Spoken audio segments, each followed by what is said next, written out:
आपके माँ के चरणों में बैठ के कथा करेंगे और इस कथा को बड़े प्रेम से ध्यान से श्रवण करेंगे सभी भक्त मिलकर के।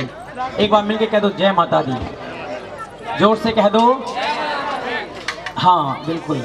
अब मैं भी खड़ा हो जाता हूँ और आप भी बैठ के सुनिए।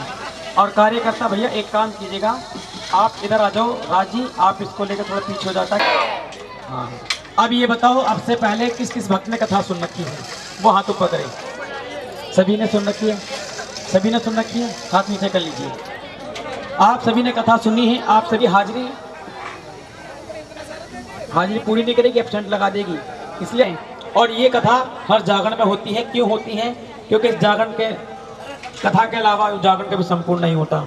इसका मंदिर कामला देवी में बना है। जिन्होंने ये मंदिर बना करके राजपाट त्याग करके अपने माँ के चरणों में लीन हो गए थे, जब माँ भगवती ने आशीर्वाद दिया था। क्या तो माँ के चरणों का आशीर्वाद लेकर के अपने राज को चलाते थे। राज के अंदर कोई परेशानी, कोई दिक्कत, कोई संकट, कोई भी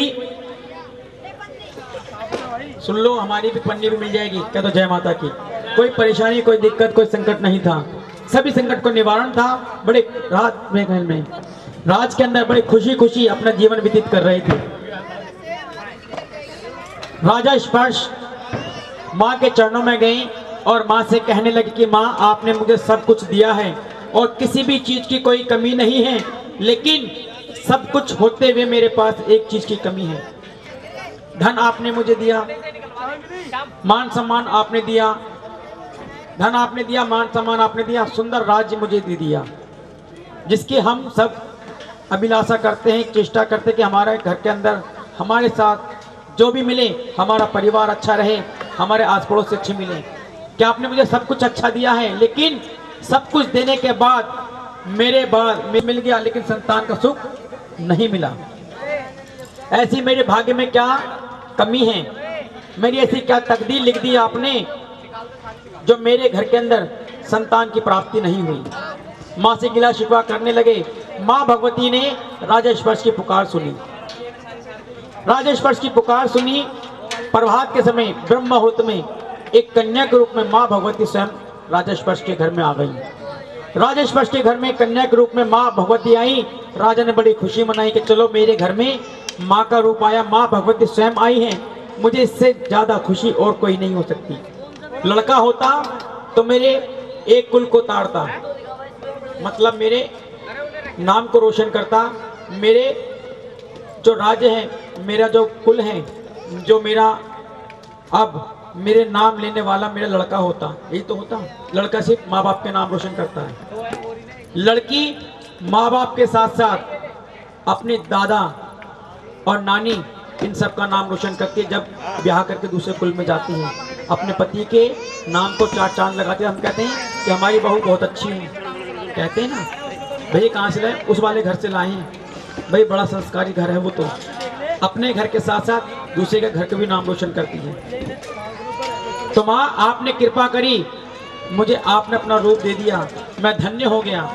बड़े बड़े ब्राह्मणों को बुलाया, ऋषि मुनियों को बुलाया और कहा कि मेरे घर के अंदर सुंदर से कन्या ने जन्म लिया है, आप इसका नामकरण कर दीजिए, भाग्य की रेखाएं देखिए, जन्म कुंडली बनाइए और मुझे बताइए कन्या मेरे लिए कैसी है। हमारे घर में कोई बालक होता, हम भी पूछते पंडित जी ये बच्चा मेरे लिए कैसा है, पूछते हैं ना। जिसकी शादी हुई वो पूछेंगे, तुम नहीं पूछ पाओगे। क्या तो जय माता की। पंडित जी बताते हैं कि आपके घर में बड़ा अच्छे पैर में जन्म लिया है, इसके पीतल के, तांबे के, लोहे के पैर हैं, आपके नाम को चार चांद लगाएगा। इसी प्रकार राजा ने पूछा, पंडित जी ने कहा कि ब्रह्म मुहूर्त में इसने कन्या ने जन्म लिया है, नाम इसका तारा होगा। तारों के छांव में जन्म लिया, नाम इसका तारा होगा। माँ की बहुत बड़ी भक्तनी है, जब भी चाहेगी माँ को अपने पास बुलाएगी। इतना सुनने के बाद राजा ने भंडारे खुलवा दिए, पंडितों को भोजन कराया, दक्षिणा दी, चरण स्पर्श की आशीर्वाद लिया, अब विदा कर दिया। जब आदमी का समय बदलता है तो मिट्टी पे हाथ रख दे वो क्या बन जाता है जी? तो माँ की कृपा हुई है, उस कृपा के अनुसार मेरे घर में 1 साल के बाद दूसरी कन्या ने जन्म लिया है। आप इसका नामकरण कर दीजिए और भाग्य की रेखाएं देख लीजिए। पंडित जी कन्या को देखते हैं और हाथ जोड़ के खड़े हो जाते हैं। समझ में आ रही है कि नहीं? इन्हें नहीं आएगी, मैं आपको बता रहा हूँ बस। हाथ जोड़ के पंडित जी खड़े हो जाते हैं और कहते हैं कि राजन छोटा मुंह बड़ी बात, छोटा मुंह, हाँ बोलो मेरे साथ, छोटा मुंह। आप पहले जान बख्श दीजिए। आप हो राजा, अगर मेरे को, अगर राजा ने कह दिया इसको कारावार दे दीजिए, ता जिंदगी मेरे महलों के अंदर इसको बेड़ी डाल के डाल दो जब तक जिंदा रहे, आप इसको छुड़ा सकते हो? तो पंडित जी ने पहले ही कह दिया कि महाराज आप मेरी जान बख्श दीजिए। राजा ने कहा कि जाओ आपकी जान बख्श दी, आप मेरी कन्या के बारे में बताइए। पंडित जी ने कहा कि राजन, काल रात्रि में इस कन्या ने जन्म लिया है, काल रात्रि में इस कन्या ने जन्म लिया है। आपके लिए बहुत अभाग्यम है, आपके लिए इतनी ये अपशगुन है कि आपके घर में रह जाएगी, आपका राजपाट खत्म हो जाएगा, आप दर दर के भिखारी बन जाओगे, सब कुछ चला जाएगा। जिसपे आप ऐश आराम कर रहे हो, जिसमें आप ये सोचते हो कि मेरे पास सब कुछ है, सब कुछ चला जाएगा, दर दर के भिखारी बन जाओगे। राजा ने तलवार निकाल ली, कहा कि इस कन्या को खत्म कर दूंगा। पंडित जी ने हाथ पकड़ लिया कि बाल हत्या का पाप जैसे आपने 100 गायों का वध किया है उससे भी भारी मिलेगा। अब राजा सोच करे मन भारी, मैं क्या करूं क्या ना करूं। अगर कन्या को खत्म करता हूं तो मुझे 100 गायों के पाप से भी ज्यादा श्राप मिलेगा, अगर इसको जिंदा छोड़ता हूं मेरा राजपाट खत्म हो जाएगा, कोई उपाय है तो बताओ। तो श्राप क्यों मिला है? पंडित जी ने कहा राजन जरा ध्यान से सुनना बात, ये जो आपकी बड़ी कन्या है जिसका नाम रखा हमने तारा, ये भी इसकी बहन है और ये भी इसी की बहन है। ये दोनों बहनें राजा इंद्र के दरबार में नृत्य करती थी, अप्सरा थी। इन्होंने एक गलती करी, शराब के कारण इंद्र का दरबार छोड़ना पड़ गया, श्राप से मुक्ति हो गई। जल लेकर के उस गंगा जल में झूठा कतरा छोड़ दिया। अगर हम गंगा जल पिए उसमें छोड़ दें तो जल हो जाएगा ना, आप पवित्र जल कर दिया। ऋषि मुनियों ने फिर शराब दे दिया, पक्का पक्का। बहुत लंबी भीड़ थी, जैसे इस जागरण में थी। एक बहन जी ने घूंघट कर रखा था। मैंने कहा बहन ये कल की बात है, आज की मत समझ लेना। मैंने कहा बहन ये घूंघट किससे कर रखा है? सभ्यता हमारे सनातन धर्म की परिभाषा है और होनी भी चाहिए। मैंने कहा ये लंबा घूंघट किससे कर रखा? सबसे आगे बैठी हो, आपने माता रानी से घूंघट कर रखा है? कि नहीं वो सारे जगत की माँ है, मेरी भी माँ है, मैं उनसे घूंघट क्यों करूंगी। मैंने कहा गणेश भगवान से घूंघट कर रखा है? कहने लगी नहीं, वो भोले बाबा के गोरा माँ के पुत्र हैं, वैसे हमारे भी पुत्र, क्योंकि हम भी उनका ही रूप है, वो हमारे पुत्र, हमने घूंघट नहीं कर रखा। मैंने फिर पूछा ये बताओ कि आपने कृष्ण भगवान से घूंघट कर रखा है? कहने लगी नहीं, छोटा सा दरबार लगा था, छोटे से मतलब इतना बड़ा दरबार नहीं था, देवी देवता थे सभी थे। मैंने कहा आपने कृष्ण भगवान से घूंघट कर रखा है? कि नहीं, जैसे वो द्रौपदी के भाई थे वैसे मेरे भी भाई हैं। मैंने कहा फिर ठीक है। फिर मैंने गलती से पूछ लिया ये हनुमान जी। मैंने कहा बहन जी आपने हनुमान जी से घूंघट कर रखा है? तो हमारी बहन जी वहाँ पता क्या कहती हैं, भैया आपने बिल्कुल सही कहा, मैंने हनुमान जी से घूंघट कर रखा है। मैंने कहा ये तो बता दो हनुमान जी से घूंघट क्यों कर रखा है? कहने के हनुमान जी की जो है ना शकल, हनुमान जी की शकल मेरे जेठ से मिलती है। तो भैया ये किसी के जेठ नहीं है इसलिए घूंघट करो, लेकिन ये ध्यान रखो 2.5 किलो का सर मत हिलाओ, 2 तोले की जुबान हिला दो। कह तो जय माता की, हाथ उठा दे करो, पता पड़ जाएगा घूंघट वालों झगड़े हो सो रहे हो। सच्चे दरबार की नौकर मैंने पति जी को ठेका दे रखा है, वो करेंगे जो करेंगे, तुमसे ना पूछो। नौकर पूछ लो, सारा खजाना तुम ही ले लोगे। कह दो सच्चे दरबार की कल मैंने ऐसे कहा पूछ लो कथा। कह रहे पंडित जी जब तुम्हें ना पता तुम्हें क्या पता। कह दो सच्चे दरबार की 81 मुक्ति की दाता, जो भी दुख होगा उस दुख से आप निवारण हो जाओगे, आपका दुख छूट जाएगा। कहने लगे बिल्कुल ठीक है। दोनों बहनों ने एकादशी का व्रत किया और व्रत के अंदर एकादशी के दिन फलहार खाते, ना कि अन्न खाते। छोटी बहन को कहा कि बाजार जाओ और बाजार जाकर के फल लेके आना, अन्न नहीं लाना। बाजार गई, अजीब अजीब तरीके की सुगंधें खुशबू आने लगी। अब दिवाली का समय चल रहा है, आप बाजार जाते खुशबू आती है ना। हमारी बहन कहते टिक्की समोसे की बहुत तेज आवे, क्या बर्गर, क्या मसाले। अरे भैया मसाले तेज ना करवाने के, जो कहोगे हल्के डलवा देंगे। इसी तरीके की जैसे आप हमारे को खुशबू आती है, कोई चिल्ली पटेटो ने सताया, अपने हिस्से का भोजन वहीं पे खाया और बड़ी बहन के लिए लेकर के आ गई। आकर के कहा कि बहन आज मुझसे गलती हो गई, अपने हिस्से का भोजन मैंने वहीं पे खाया है, आप ले लेकर के आ गया हूँ, आप मुझे श्राप मत देना। बड़ी बहन ने कहा अगर मैं आपको श्राप क्यों दूंगी, आपने आपकी गलती बता दी, जाओ मैं ना पाऊंगी। जो राजा स्पर्श के यहाँ पे कन्या रूप में आई थी, वो कौन थी? तारा। उसको भी शराब नहीं मिला था, लेकिन वो अपनी बहन को छोड़ नहीं सकती थी। क्या तो जय माता की। राजा को सभी बात बताई कि महाराज इसने जाकर के अपनी जान गंवाई। वहां पे ऋषि मुनों ने फिर शराब दे दिया। अरे नीचनी, तू थी नीचनी, अगर तुझे कहीं मरना था कहीं और जाके मरती। अरे छिपकली, तू कूद गई इस खीर के अंदर, सारा खीर जहरीला कर दिया। जो भी इसे पशु पक्षी खाएगा वहीं पे खत्म हो जाएगा। उस खीर को घर से फ्री हो क्या? इसलिए समय की मर्यादा को देखते हुए आप कथा सुने। मुझे मालूम है आपको और भी कार्य करने हैं, लेकिन इससे बढ़ के कोई कार्य अब नहीं होगा। क्या तो जय माता की।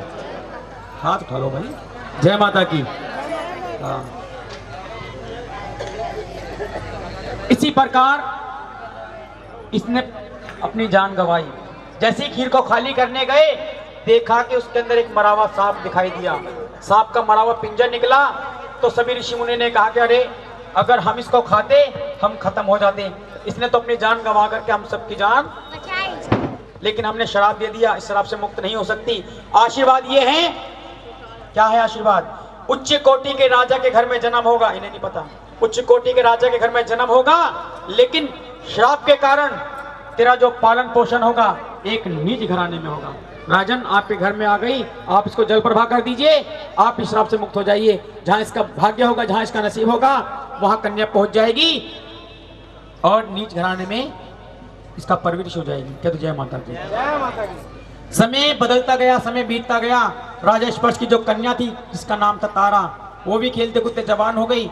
वो कन्या बहते बहते पहुंची प्रभात के समय काशी नगरी। काशी नगरी में जब कन्या पहुंच गई बहते हुए, पंडित जी स्नान करने के लिए पहुंचे गंगा जी में। हाथ बढ़ाया, बक्सा हाथ में नहीं आया। बाहर आए, एक भीड़ से कहा कि भैया इस बक्से को निकालो, क्योंकि इसके ऊपर धन माल इतना है, हम दोनों मिलकर निकालेंगे, इस जीवन में कमाने की जरूरत नहीं पड़ेगी। भील ने बक्सा निकालने से पहले पंडित जी से कहा, पंडित जी इसका बंटवारा कैसे होगा? इसका बंटवारा अगर मैं भी कहूँगा भैया मेरा ये काम कर दो, पंडित जी सारा माल आप ही लेके जाओगे, कुछ बंटवारा भी करोगे, कह दोगे नहीं कह दोगे? बहुत से अगर हम तो बिल्कुल ना कहें, मैं तुमसे लेकर पाप थोड़ी ना कमाना है ना। लेकिन बहुत से कह रहे कोई बात नहीं, भाई का भाई ने बांटा तो किसी ने, भाई का भाई ने बांटा तो कोई पाप नहीं लगेगा। क्या तो जय माता की। क्योंकि आपका मैं छोटा भाई भी हूँ, बड़ा भाई भी हूँ तो भाई, और किसी का बेटा भी हूँ। और बेटा अपने बाप को दे और बाप से ले तो कोई बंटवारा नहीं होता, लेकिन मानो तो और ना मानो तो सारे बंटवारे हो जाते हैं। क्या तो जय माता की। इसलिए कहा कि इसका बंटवारा कैसे होगा? पंडित जी ने कहा देख भाई बक्सा देखा मैंने, इसलिए बक्सा होगा मेरा, अंदर जो निकले वो होगा। भील ने छलांग लगाई। आपकी शादी नहीं हुई? मेरे बेटे 3 बच्चे भी हैं। आपने ये बात तो बताई नहीं। क्या? आपने माता पिता की बता दी, लेकिन आपने ये नहीं बताया आपने किसे घर वाला हूं। मैंने तो ये नहीं कहा किसी घर वाला हूँ, क्योंकि मेरी वाइफ यहाँ पे है नहीं। सुनो, उसकी साली सलेज बनने के लिए आपको उसके रिश्ता जोड़ना पड़ेगा। भाई बंधु मैंने इसलिए बता दिया, आप मेरे यहाँ बैठे हो, आपसे मैं रिश्ता जोड़ सकता हूँ। अब बताओ मेरे घर चलोगे? घर चलोगे तो आपको अगर साला बन गए तो भी देना पड़ेगा, और उसके भाई बन गए तब भी देना पड़ेगा। क्या साला थोड़ी ना बनाएंगे, अब तो भाई बना लिया, तुम टेंशन के, तुम्हारी भाभी होगी, घर जाओगे तो भाभी से कहो भाभी चाय दे दे। भाभी चाय नहीं पिलाती, वो देखो सो रही है। वो तुम्हारी गलती है, भाभी ऐसी बनाई है। तो मेरा अंदर जो निकले वो तेरा। इस कन्या को लो, घर जाओ, और इसका नामकरण करता हूँ।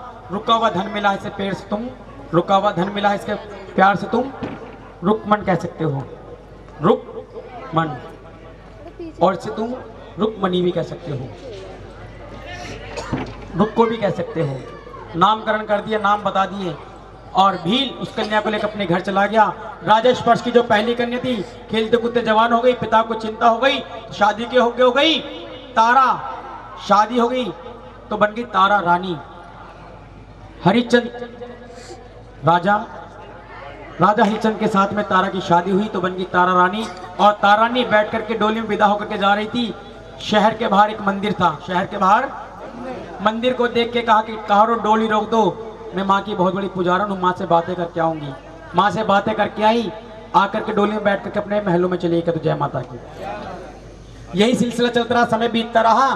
समय के साथ साथ रुकमन भी खेलते कूदते जवान हो गई। दयालपुर के शहर के पास में एक छोटा शहर था, जैसे दिल्ली के पास में छोटे छोटे शहर हैं, है ना। एनसीआर गाजियाबाद, है ना, नोएडा, ऐसी शहर था। दयालपुर के पास में एक शहर था चूड़ पंडोली। अपनी जाति का लड़का देख करके भील ने शादी कर दी और वही कन्या एक ही राज्य में, एक महलों की रानी, एक महतरानी, दोनों आसपास आ गए, लेकिन दोनों बहनों का मिलन नहीं हुआ। समय का भाव देखिए, समय बीतता रहा, बीतते बीतते एक समय वो आया, रुक्मन की सास की तबीयत खराब हो गई। रुक्मन की सास की तबीयत खराब हो गई। जो अपनी सास का कहना मानते हैं, एक बार हाथ उठाना।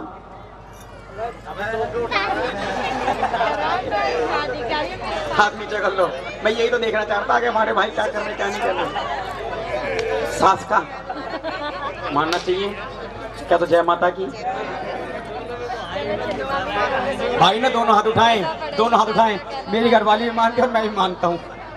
मैं उसका कहना मानता हूँ अपनी सास का, और मेरी घरवाली मेरी माँ का कहना मानती उसकी सास है, इसलिए दोनों हाथ उठा के तो जय माता की जोर से कह दो।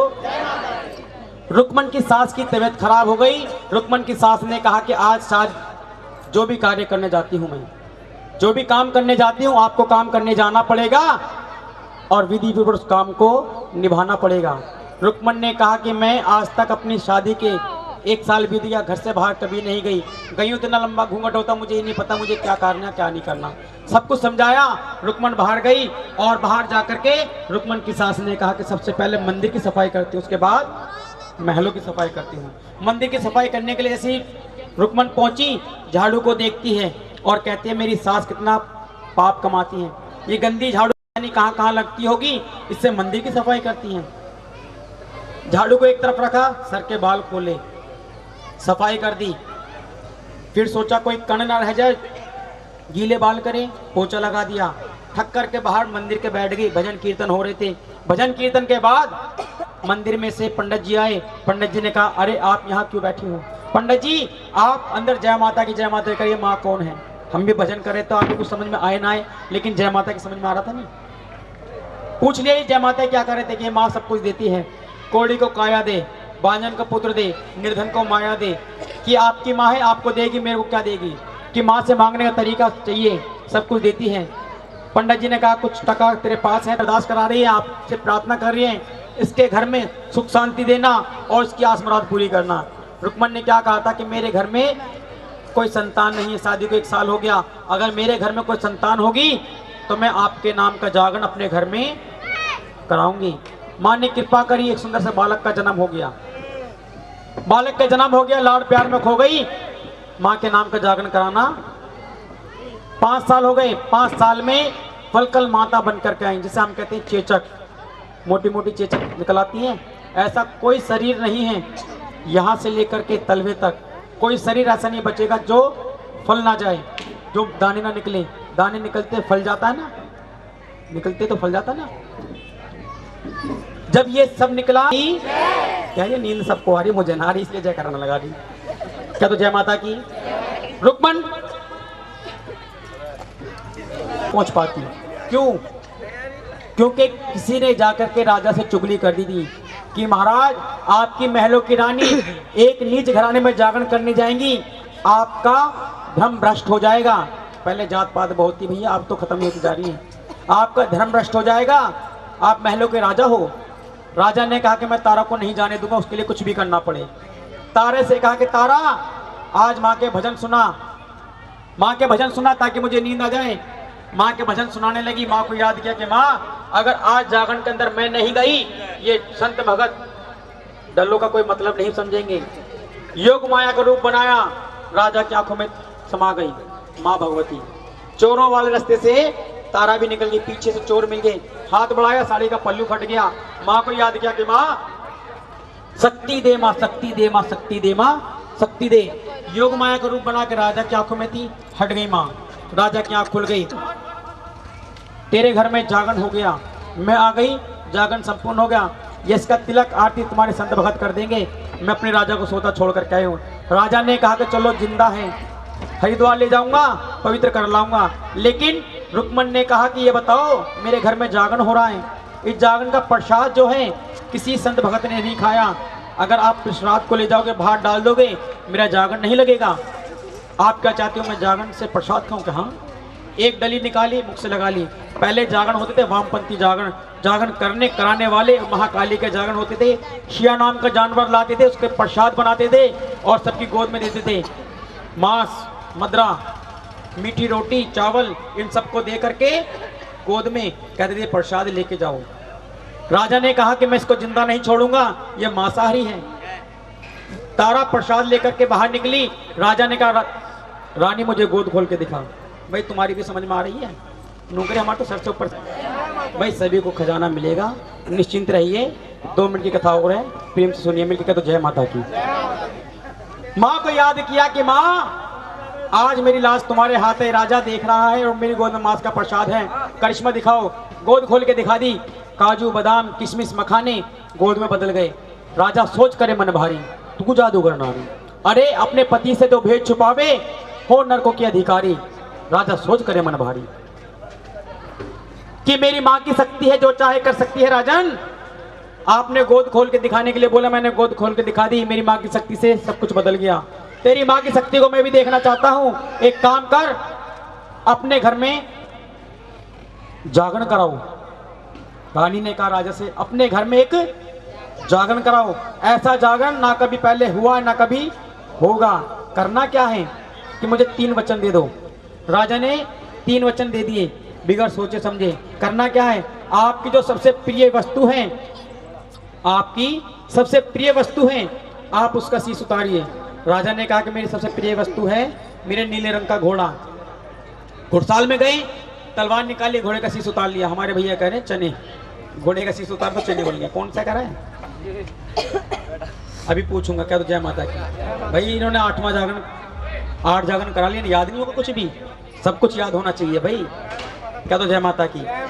घोड़े का शीश उतार लिया। अब क्या करना है कि राजन हवन की तैयारी करो। हवन की तैयारी करी, अपने बेटे को बुलाओ। हवन में तो सारे परिवार सब करते ना। बेटे को बुलाया। रानी ने कहा बेटे का शीश उतार लो। राजा ने तलवार छोड़ दिया, साथ अपने बेटे का शीश उतार लिया, छोटा छोटा चीर दिया, धो करके डेग में रख दिया, भगोने में, नीचे लकड़ी जोड़ दी। और रानी ने कहा कि राजा आग लगाओ। क्या करो भैया इसमें? आग लगाओ। पंडित जी में लंबी कथा कर रहे हैं। कहते जय माता की। आग लगाओ। राजा ने रानी से कहा कि रानी खाना बनाना स्त्रियों का काम होता, पुरुषों का नहीं होता। इसके अंदर आग भी तू लगाएगी। और सुन, माचिस, लाइटर, घासलेट, पेट्रोल, डीजल, कोई भी गैस, कोई भी ऐसी चीज नहीं मिलेगी, ना होती थी उस जमाने में। काशी के पत्थर पकड़े, राजा ने हाथ पकड़ लिया। उस शक्ति के द्वारा, जिस शक्ति के द्वारा मुझे सोता छोड़ गई, तेरी गोद का प्रसाद बदल गया, उस शक्ति के द्वारा याद कर और इसके अंदर आग लगा, नहीं तो मैं तुझे खत्म कर दूंगा। राजा ने सोचा बच रही थी, अब कैसे बचेगी। माँ को याद किया कि जागो जागो ज्वाला रानी जागो। मेरे को बड़ी देर से खुशबू आ रही थी, हलवा नहीं दिखाई दिया, इसलिए मंगा लो। 5 दोने के अंदर हलवा करत विचार, काहे के कारण राजा रोम दे, काहे का करत विलाप। घोड़े का करत विलाप, बेटे के कारण राजा रोते कि बेटे के विलाप करने लगे तो मेरा नीले रंग का घोड़ा चला गया। अब रानी ने कहा सुनो भैया कि माँ को भोग लगा दिया, अब इस प्रसाद को यहाँ रखो, दूसरा थाल उठाओ तुम खाओ, कि मैं मांस नहीं खाता। जब माँ को भोग लग गया तो बन गए, प्रसाद तुम्हें खाना पड़ेगा। राजा ने कहा कि देख मैं मांस नहीं खा सकता, नहीं खा सकता। राजा विलाप करने लगे, किसके कारण? अपने बेटे के। कहने लगे कि तारा मोहे पुत्र वियोग न भावे, पुत्र वियोग में राजा दशरथ रो रो प्राण। राम के लिए राम राम पुकारते, लेकिन राम दर्शन देने कि उन्होंने भी अपने प्राण गंवा दिए। तू कैसी माँ है, मैं अपने बेटे का मांस खाऊंगा कि नहीं? अगर मांस नहीं खा सकते, प्रसाद नहीं खा सकते, अपना वचन तोड़ दो। राजा ने कहा कि रघुकुल रीत सदा चली आई, प्राण जाए पर वचन ना। तो क्या पसंद है भैया?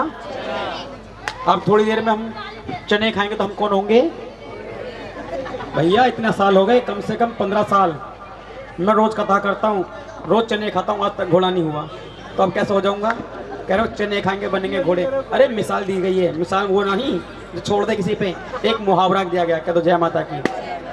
हाँ, तो हंसते हुए चेहरे माँ को बहुत अच्छे लगते हैं, और मैं चाहता हूँ कमल की तरह खिले और माँ के चरणों में जाएं, क्योंकि कीचड़ में कमल खिलता है और वो कमल सीधा भगवान के चरणों में जाता है।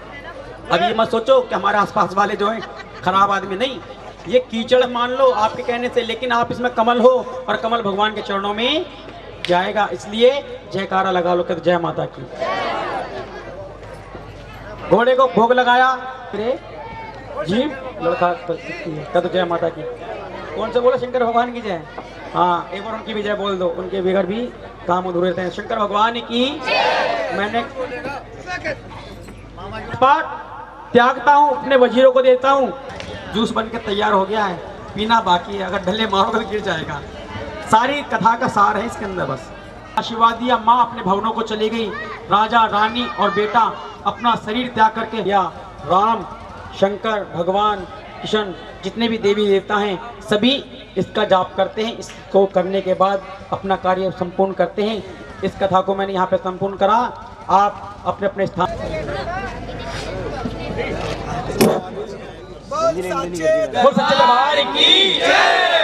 तेरा यज्ञ संपूर्ण हो गया देवाजी, यश का तिलक लगाए जय माँ। तेरे द्वारे पे 9 बजे बाज दी देवाजी, इसको बंद कर।